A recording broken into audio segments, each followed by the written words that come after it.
வணக்கம் நேயர்களே, விஷன் 9 டிவிக்காக நான் உங்கள் லக்ஷ்மி நாராயணன். இப்போ நம்ம பார்க்கும்போது வார ராசி பலன் 20ஆம் தேதியிலிருந்து 26ஆம் தேதி வரை எப்படி இருக்க போதான்னு பார்க்க போகிறோம். எப்போதுமே சொல்கிறதாங்க, லக்னத்துக்கு பாருங்கள். ராசிக்கு பார்ப்பதை விட லக்னத்துக்கு பார்க்க ரொம்ப பர்ஃபெக்டாக இருக்கும். உதாரணமாக ஒரு மகர லக்னம் விருச்சிக ராசினா நீங்கள் விருச்சிக ராசிக்கான பலன்களை பார்க்குறதோட மகர ராசிக்கான பலன்களை பார்க்கும்போது ரொம்ப பர்ஃபெக்டாக இருக்கும். முதல்ல வர்றது பொது பலன்கள், அதுக்கப்புறம் தசாபக்தி பலன்கள். ஸோ உங்கள் ஜனகால ஜாதகத்தில் என்ன தசாபுக்தி அந்தரங்கள் வருதோ அதை மிங்கிள் பண்ணி பாருங்கள், ரொம்ப பர்ஃபெக்டாக இருக்கும். வீடியோட எண்டில் டிப் ஆஃப் த வீக் இருக்குது, மறக்காம பாருங்கள். கும்பராசி. ஸோ கும்பராசிக்கு வந்து பார்த்திங்கன்னா உங்களோட ராசியாதிபதி சனி வந்து பார்த்தோம்னா உங்களுக்கு 2ல் இருந்து பார்த்து பேசணும். ஸோ ஏதாச்சும் இடவிடமாக பேசி அதனால் ஒரு வாக்குவாதங்கள் வரதுக்கான வாய்ப்பு இருக்கிறனால கொஞ்சம் கவனமாக இருக்கணும்.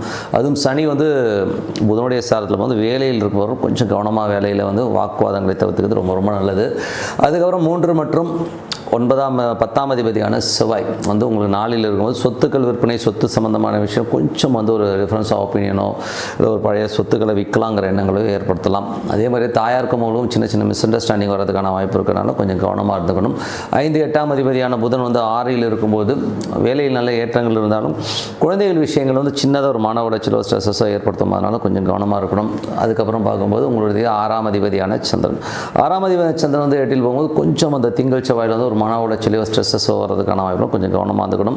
அதுக்கப்புறம் பார்க்கும்போது உங்களுடைய 7ஆம் அதிபதியான சூரியன் 6ல் இருக்கும்போது கணவன் மனைவிகளும் தேவையில்லாத ஒரு டிஃப்ரென்ஸ் ஆஃப் ஒப்பீனியன், கொஞ்சம் வந்து ஒருத்தர் வந்து பகைமை பாருங்க, பின்னாடி வந்து திட்டிக்கிற மாதிரி சூழ்நிலை இருக்கும். ஸோ அது மட்டும் கொஞ்சம் அவாய்ட் பண்ணி என்ன பண்ணுறது, எல்லாமே இந்த மேட்டர் ஆஃப் வந்து ஒரு 20-25 டேஸ் இருக்கும். ஸோ அதுக்கப்புறம் எல்லாமே சரியாயிடும். அது வரை கொஞ்சம் கேர்ஃபுல்லாக இருந்துக்கிறது ரொம்ப ரொம்ப நல்லது. அதுக்கப்புறம் பார்க்கும்போது உங்களுடைய 9ஆம் அதிபதியான சுக்கிரன். ஸோ சுக்கிரன் வந்து பார்த்தோம்னா உங்களுக்கு வந்து 7ல் இருக்கும்போது தந்தை சார்ந்த விஷயங்கள், வெளிநாடு சம்பந்தமான விஷயங்கள், நல்ல லாபங்கள், நல்ல ஏற்றங்கள் வர்றதுக்கான வாய்ப்புகள் ரொம்ப நல்லா இருக்குது. ஸோ அதுக்கப்புறம் பார்க்கும்போது உங்களுடைய 10ஆம் அதிபதியான செவ்வாய் வந்து பார்த்திங்கன்னா உங்களுக்கு 4ல் இருக்கும்போது நல்ல ஏற்றங்கள், நல்ல லாபங்கள், நல்ல ஒரு லெவலில் வந்து முன்னேறதுக்கான வாய்ப்புகள் எல்லாமே அற்புதமாக இருக்குங்க. ஸோ அதெல்லாமே ரொம்ப நல்ல விஷயங்கள் தான். 11ஆம் அதிபதியான குரு வந்து உங்களுக்கு 6ல் உச்சமாக இருக்கும்போது மூத்த சகோதர சார்ந்த விஷயங்களில் கொஞ்சம் கேர்ஃபுல்லாக இருந்துக்கணும். பெரிய லாபங்களை நோக்கி வந்து பெரிய இன்வெஸ்ட்மெண்ட் பண்ணாமல் இருக்கிறது ரொம்ப ரொம்ப நல்லது. அதே நேரத்தில் வந்து பார்த்திங்கன்னா உங்களுக்கு வேலையில் நல்ல ஏற்றங்கள், நல்ல லாபங்கள், நல்ல ஒரு அங்கீகாரம் கிடைக்கிறதுக்கான வாய்ப்பு எல்லாமே ரொம்ப நல்லா இருக்குங்க. ஸோ எல்லாமே ரொம்ப நல்ல விஷயந்தான்.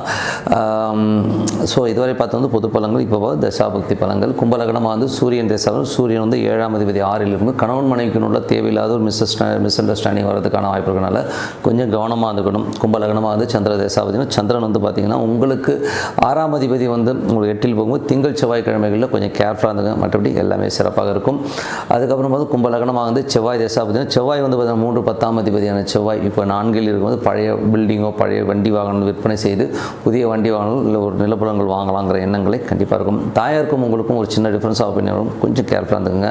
கும்பலகணமாக இருந்து ராகு தசாபதி, ராகு வந்து ராசியிலேயும் கொஞ்சம் பிரம்மாண்டமாக சிந்திப்பீங்க, கொஞ்சம் எமோட் ஆகிறதுக்கான வாய்ப்புகளும் கொஞ்சம் கவனமாக இருக்கணும். கும்பலகணமாக வந்து குரு தசாபுத்தி அந்தரங்கள். குரு வந்து பார்த்திங்கன்னா 2, 11ஆம் அதிபதியான குரு வந்து இப்போ வந்து உங்களுக்கு 6ல் இருக்கும். வேலையில் நல்ல ஏற்றங்கள், நல்ல லாபங்கள் இருக்கும். மூத்த சகோதர சார்ந்த உறவுகளில் அவங்களுக்கும் கொஞ்சம் டிஃப்ரென்ஸ் ஆஃப் ஒப்பீனியன் வரதுக்கான வாய்ப்பு கொஞ்சம் கவனமாக இருக்கணும். நண்பர்கள்ட்ட பேசும்போதும் பழகும்போதும் கொஞ்சம் கவனமாக இருந்துக்கிறது ரொம்ப ரொம்ப நல்லது. கும்பலகணமாக இருந்து உங்களுக்கு வந்து பார்த்திங்கன்னா சனி தசாபதி இருந்தாலும் சனி வந்து 2ல் இருக்கும்போது நல்ல ஒரு வளர்ச்சி வந்தாலும் கொஞ்சம் எமோட் ஆவீங்க. மற்றவர்களை இப்போ வந்து எல்லாரையும் வந்து வெளுத்தெல்லாம் நம்பாமல் கொஞ்சம் கேர்ஃபுல்லாக இருந்துக்கிறது ரொம்ப ரொம்ப நல்லது.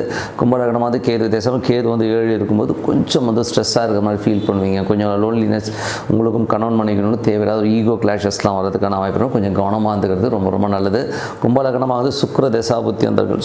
சுக்கிரன் வந்து பார்த்திங்கன்னா உங்களுக்கு 4, 9ஆம் அதிபதி. அவர் வந்து பார்த்திங்கன்னா இப்போ 7ல் இருக்கும்போது சிறப்பான பலன், நல்ல ஒரு ஏற்றங்கள், நல்ல லாபங்கள் வரதுக்கான வாய்ப்பு இருக்குது. தந்தை சார்ந்த விஷயங்கள், வெளிநாட்டில் இருக்கணும் பெரிய வளர்ச்சி ஏற்படுத்துறதுக்கான வாய்ப்புமே ரொம்ப நல்லா இருக்குங்க. ஸோ இதுவரை இப்போ என்னை பொறுத்தவரை நல்ல ஒரு பிரார்த்தனை, மனதார இறைவனை பிரார்த்தனை பண்ணும்போது கண்டிப்பாக நம்ம அடுத்த லெவல் போகிறதுக்கான வாய்ப்பு ரொம்ப சிறப்பாக இருக்குது. இப்போ பார்க்கும்போது dip of the week. So dip of the வீக்கில் வந்து பார்த்திங்கன்னா ஏகாதேசி விரதம். ஸோ ஏகாதேசி விரதம்ங்கிறது வந்து ரொம்ப ரொம்ப ரொம்ப ரொம்ப புனிதமான ஒரு விரதம்.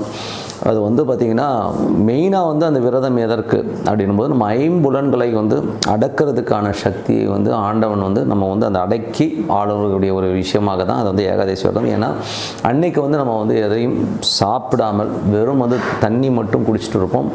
சில பேர் துளசி தீர்த்தம், ஸோ துளசி தீர்த்தத்தை வந்து குடிச்சிட்டு வரும். ஸோ அந்த மாதிரி குடிச்சிட்டு வரும்பொழுது நமக்கு இது வந்து பார்த்திங்கன்னா இறைவனை பிரார்த்தனை செய்து ஓம் நமோ நாராயணா, ஓம் நமோ நாராயணான்னு அன்றைக்கி ஏகாதேசி விரதம் இருந்து அடுத்த நாள் துவாதேசி அன்னைக்கு அகத்திக்கீரை வந்து சாப்பிடும். அகத்திக்கீரையை சமைச்சு அகத்திக்கீரையை வச்சு தான் அந்த விரதத்தை முடிக்கணுங்கிறது தான் வந்து பாரம்பரியமாக வந்து நம்ம செஞ்சுட்டு வர விஷயம். அது வந்து ஏன் பண்ணுறோம் அப்படிங்கும்போது ஏகாதசி விரதம் ஒன்று பக்திக்காகணும் போது நமக்கு வந்து ஒரு மாதத்துக்கு ஒரு நாள் பெருமாளை நினச்சி நம்ம பண்ணுற ஒரு பெரிய விரதன்ற போது இது வந்து எல்லோருமே பண்ண வேண்டிய ஒரு விரதம். ஸோ அந்த மாதிரி ஒரு விரதமாக இருக்கும்போது அது வந்து உங்களுக்கு வந்து ஒரு நற்பலன்கள் பெருமாளுடைய கடாட்சத்தையும் கொடுக்குற ஒரு விஷயமாக இந்த ஏகாதசி விரதம் இருக்கும். அது வந்து ஃபிசிக்கலாக நமக்கு எந்த மாதிரி ஒரு விஷயத்தை கொடுக்குதுன்னா, ஒரு நாள் முழுவதும் நீங்கள் வந்து பட்னி கிடந்து பெருமாளை சேவிச்சு பெருமாளே அப்படின்போது உங்களுக்கு வந்து அந்த பசியுடைய கொடுமை என்னங்கிறது வந்து முதல்ல வந்து உங்களுக்கு தெரிய வரும். அந்த எரியுது பார்த்திங்களா, கப்பான்னு உள்ள ஒரு அக்னி இருக்கிறத வந்து நீங்கள் வந்து உணர முடியும்.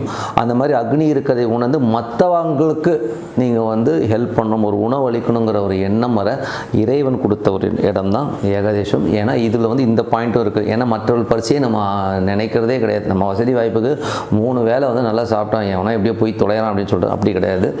அன்னம், அந்த அக்னி வந்து வயிற்றில் இருக்குது, மற்ற ஆளுக்கும் நீங்கள் வந்து இது கொடுக்கணும் அப்படிங்கிறதுக்காக தான் இந்த ஏகாதசி விரதத்தில் அந்த பசியின் கொடுமையை நீங்கள் வந்து அனுபவிக்கும் போது நீங்கள் உணர முடியுங்கிறது வந்து முக்கியமான ஒரு விதி. அதுக்கு அடுத்தது பார்க்க போனீங்கன்னா உடலளவும் பார்த்திங்கன்னா உங்களுக்கு வந்து ஒரு மாதம் ஃபுல்லாக நீங்கள் சாப்பிட்ட சாப்பாடோடைய நிறைய கழிவுகள் இருக்கும் உள்ள. அந்த கழிவுகள்லாம் வந்துன்னா நீங்கள் ஒரு மாதம் ஃபுல்லாக வந்து அந்த சாப்பிட்டதுடைய ஒரு விஷயம் வந்து நீங்கள் அப்படியே ஒரு காலகட்டத்தில் ஒரு மாதத்துக்கு இந்த விரதம் இருக்கும்போது அந்த கழிவுகள்லாம் நீங்கிடும். நீங்கள் மன பாருங்கள், அந்த விரதம் இருந்து அடுத்த நாள் நீங்கள் வந்து அந்த மோஷன் போகும்போது அத்தனையும் கழிவாக இருக்கும். கழிவுனா ஒரு ரொம்ப மோசமாக இருக்கும் அது நினச்சுமே. ஏன்னா வந்து சாப்பிடாம இருந்தனால அது இருக்கிற அது எல்லா கழிவுமே வெளியில் வந்துடும். அதுக்காக தான் என்ன பண்ணுவாங்கன்னா அகத்திக்கீரை சாப்பிடுவாங்க. அகத்திக்கீரை வந்து உள்ளே இருக்க அந்த கழிவுகளுடைய பாய்சன் எல்லாத்தையுமே கிளியர் பண்ணி கிருமிகளை வந்து அழிக்கக்கூடிய ஒரு தன்மை அகத்திக்கீரைக்கு இருக்குது.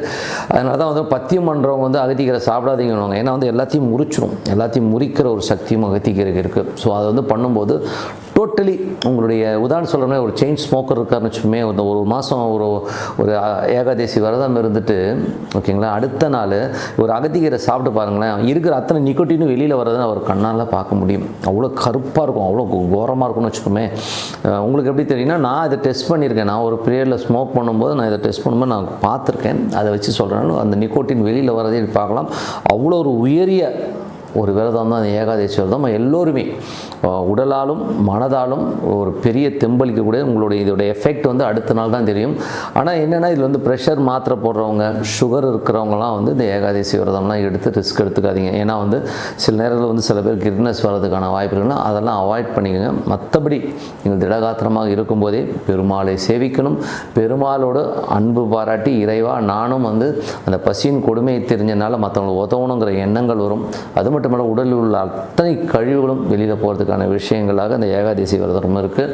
அதனால் எல்லோருமே இந்த 24ஆம் தேதி அன்றைக்கி வருது, மிஸ் பண்ணாமல் ஏகாதசி விரதம் இருங்க.